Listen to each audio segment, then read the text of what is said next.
paying too much? Fair and fresh discussions about property taxes for your home or business. The Property Tax Show with Brad Hayes, Chicagoland's property tax expert. Welcome back. This is Brad Hayes, and on the phone with me is Senator Jim Oberweis. Senator, Controller Leslie Munger says Illinois is on track to fall $6.2 billion further into debt among the ongoing state budget gridlock.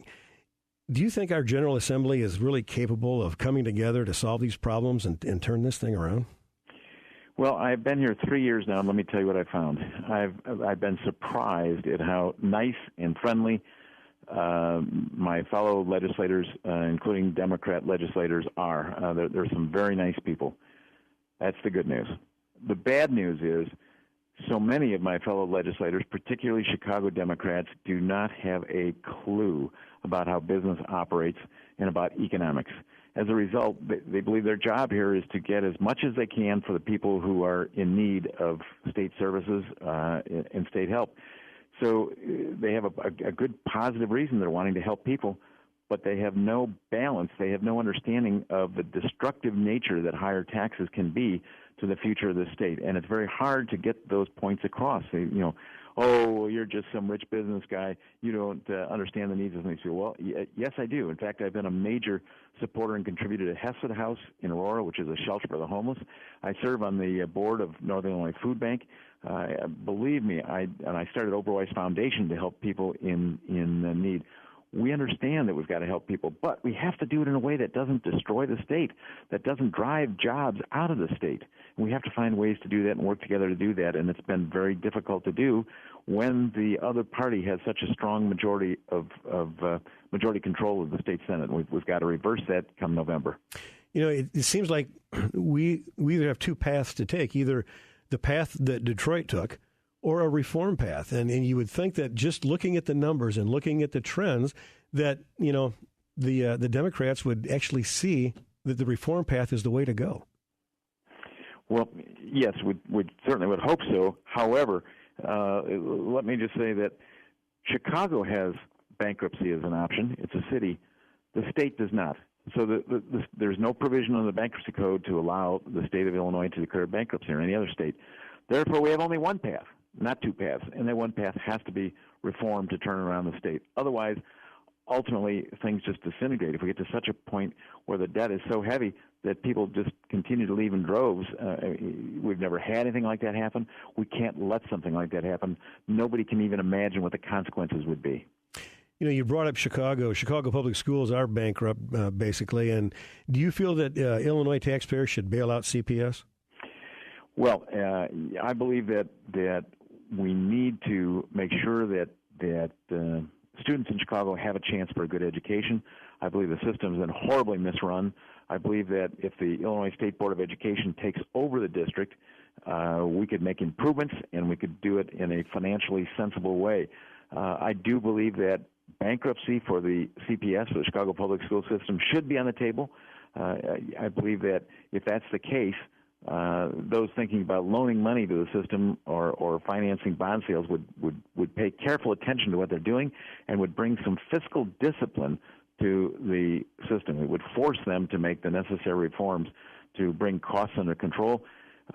Certainly, charter schools are a step in helping to bring some of those changes and some of those improvements, but we just have a long ways to go. Student test scores in math and reading have remained flat and graduation rates remain stagnant. What do you propose to increase the test scores and increase the levels of graduation? Well, I think we need to change many facets. Charter schools, which I mentioned earlier, are important because it gives parents choices. It provides competition among schools, and it's when you have competition that you get better results. Merit pay for teachers, where we can pay our best teachers more money to attract and keep the best teachers, is very important as well.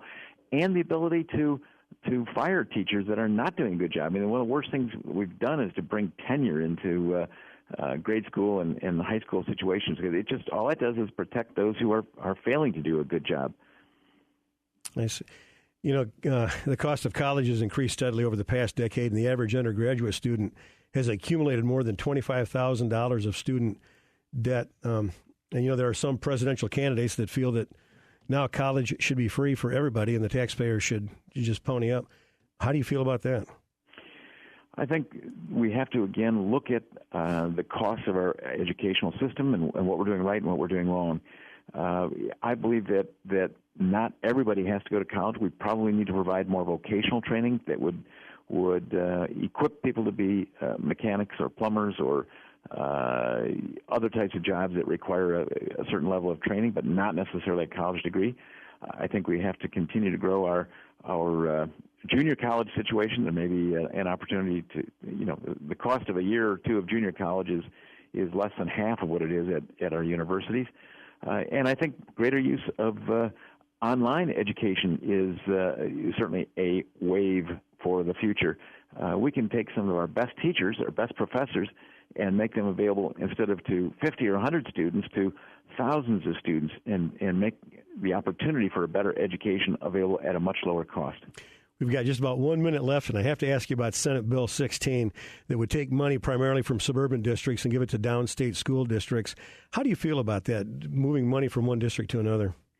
Well, I think the governor has made it clear that he's going to push to increase the funding of our foundation level to 100% the first time in, 10 or 15 years or so, and that will be fair across all districts.